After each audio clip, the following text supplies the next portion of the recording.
5 से 1 में भाग देंगे, लगेगा क्या? नहीं लगेगा। तो हम लोग 2 अंक ले लेंगे, 2 अंक ले लेते हैं।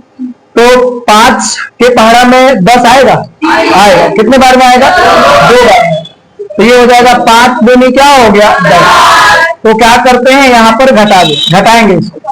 तो 10 में से 10 जाएगा तो ये कट गया, तो 0 हो गया।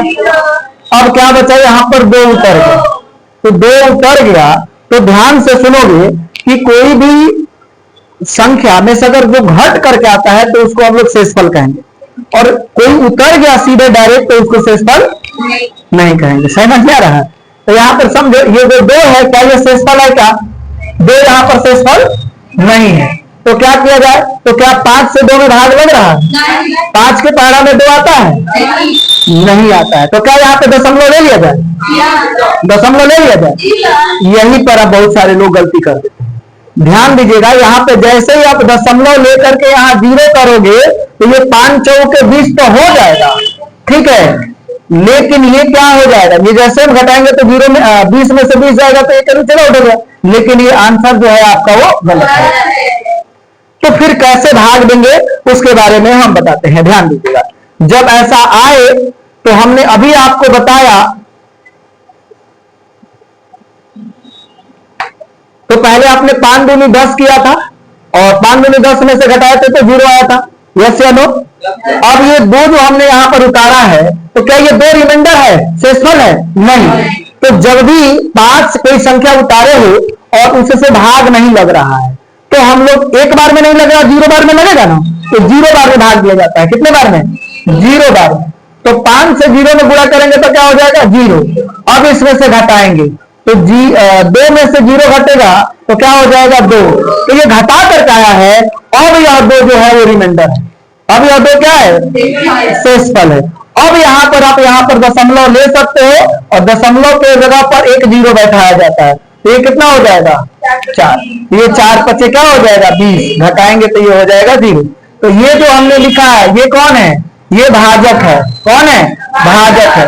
और ये क्या है? भाज्य है। जो आता है उसे शेषफल बोला जाता है। तो शेषफल यहाँ कितना है? 0 है। और जो बचता है उसे क्या कहते हैं? भागफल कहते हैं। बोलो यहाँ तक सही है? और एक और चीज हम आपको बताते हैं, आपने एक अंक विस्तार करने के बारे में सुना होगा। जैसे अगर हमने आपसे बोला कि 3, 2, 4, 5, 6, इसको विस्तार कीजिए, तो विस्तार हम लोग करते हैं तो यहाँ पर लिख देते हैं 3, और 3 के बाद कितने अंक है? 4। तो यहाँ 4 0 बैठा लेते हैं, बैठाते हैं ना, 4 0 हो गया। प्लस ये 2 है तो 2 के बाद कितना 0? 3 0 बैठाएंगे। फिर 4, तो 4 के बाद कितना 0? उसके बाद 5 के बाद कितना 0? और 6 के बाद कोई 0 नहीं। ऐसा करते हैं। क्या आप मेरे को बताओगे, अगर हमने लिख दिया 12.543, ऐसा हमने कर दिया, इसको कैसे विस्तार करोगे? तो आप देखोगे इसमें 2 चीज है, ये पूर्णांक है और ये दशमलव वाला भाग है। 2 भाग यहां पर दिख रहा है। तो दशमलव से जो इधर है लेफ्ट साइड में है वो पूर्णांक होता है, तो इसको लिख सकते हैं 1 और इसके बाद 1 अंक है तो 10 और प्लस के 2, तो 10 और 2 12 हो जाएगा। लेकिन इधर का जब दशमलव के इधर लिखते हैं तो दशमलव के बाद ये 5 है और 1 अंक के बाद है तो नीचे एक 0 करेंगे, ठीक है।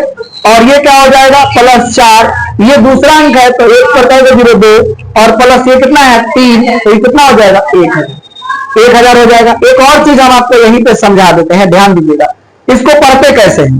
तो आप देखे होंगे कि कई बार लोगों ने कहा है, चाहे आपके शिक्षक ने कहा होगा, और मैं भी इस बात को बताता हूं कि दशमलव के बाद जो नंबर होते हैं उसको डायरेक्ट 543 कहोगे गलत हो जाएगा।